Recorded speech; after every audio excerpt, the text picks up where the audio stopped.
monde, aujourd'hui à Top Jeu, je vais vous parler de River Crossing Junior. En fait, j'ai pas la boîte originale, mais c'est un jeu individuel pour nos 6 à 8 ans. Donc, je vous dis comment on joue, je vous dis ce que j'en pense tout de suite après. Alors, le jeu vient avec un plateau, vient avec un guide d'utilisation où, en même temps, on a les solutions à l'intérieur. Plusieurs challenges. Dans le fond, nous avons 40 challenges. Nous avons des planches, des souches pleines, des souches vides et on a 2 personnages, un petit garçon et une petite fille, en plus d'avoir un chat pour les challenges un peu plus complexes. Alors, ce qu'on va faire, d'abord, on va prendre le premier challenge, on va le mettre comme ceci et on va remplir tous les trous avec les souches comme ceci.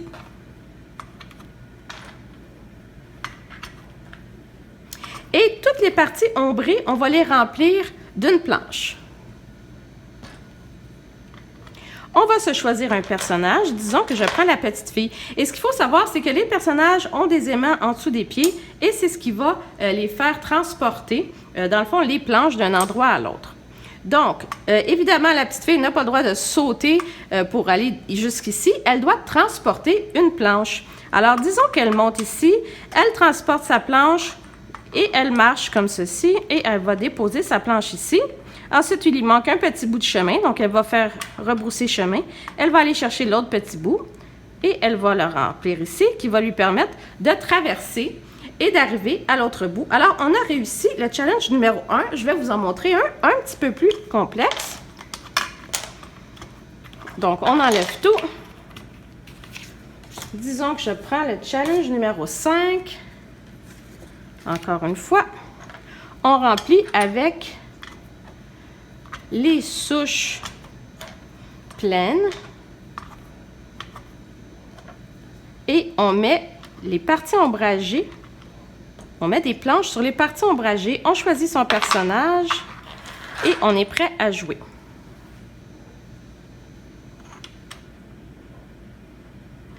Si j'enlève ici, est-ce que je vais pouvoir aller le mettre à quelque part sans sauter? Il n'y a pas vraiment d'autre emplacement. Donc, ce ne sera pas lui. Le petit, quant au petit, non plus. Je ne peux pas me rendre nulle part. Alors, ça va être sûrement le grand. Alors, j'amène le grand. Je marche, je marche, je marche. Ah, et je viens le porter ici. Ça me semble très bien. À ce moment-là, je vais prendre le deuxième. Je marche comme ceci. Je viens le porter. Et je m'en vais chercher le troisième. Et voilà. Et j'ai réussi à traverser la petite rivière. Alors, si on n'arrive pas à résoudre le problème, on va voir les solutions qui sont dans le cahier. Tout est identifié. La seule chose, c'est qu'il faut mettre la planche sur le côté pour bien pouvoir identifier l'emplacement de chacun des planches et pouvoir comprendre la façon de solutionner. Les souches qui sont vides vont servir au chat. Il y a plusieurs challenges où il faut aller sauver le chat. Donc, ils vont vous demander de mettre ces souches vides comme ceci. Alors, ce que je pense de River Crossing Junior, en fait, j'ai été un petit peu déçue de ce jeu-là. D'abord, je pensais que ça allait être vraiment bien parce que je voyais les cartes et l'idée du jeu. Je trouve ça vraiment le fun. Par contre, lorsqu'on arrive à jouer, dans le fond, on commence et puis toutes les petites composantes ici qui sont ici dans le sac, je trouve qu'ils sont pas géniales vraiment. Les petits personnages sont pas géniaux non plus. J'ai beaucoup aimé l'idée de l'aimant. Par contre, ça fonctionne pas très bien. Et puis en plus, juste pour vous dire, ça dit 6 à 8 ans. Moi, j'ai pas réussi à faire tous les challenges. C'est extrêmement compliqué.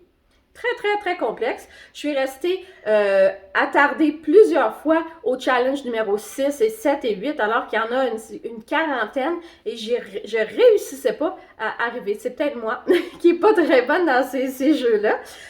Mais j'ai été un petit peu déçue. Le guide pour résoudre le jeu, ça fonctionne. Par contre, il faut tourner la planche de côté parce que c'est comme ça qu'elle se présente dans le guide de solution. Donc, plusieurs petits problèmes avec ce jeu-là. Je pense que c'est un jeu qui irait beaucoup mieux sur une tablette, par exemple, où est-ce qu'on fait juste bouger. Mais je vois qu'est-ce qu'ils ont essayé de faire, en fait, avec ce jeu-là. Malheureusement, je ne peux pas vous le recommander. Je vais essayer de vous mettre des liens pour d'autres vidéos qui seront un petit peu mieux. Des vidéos de challenge personnel que moi, je préfère. Je vous dis à la prochaine. Bye bye.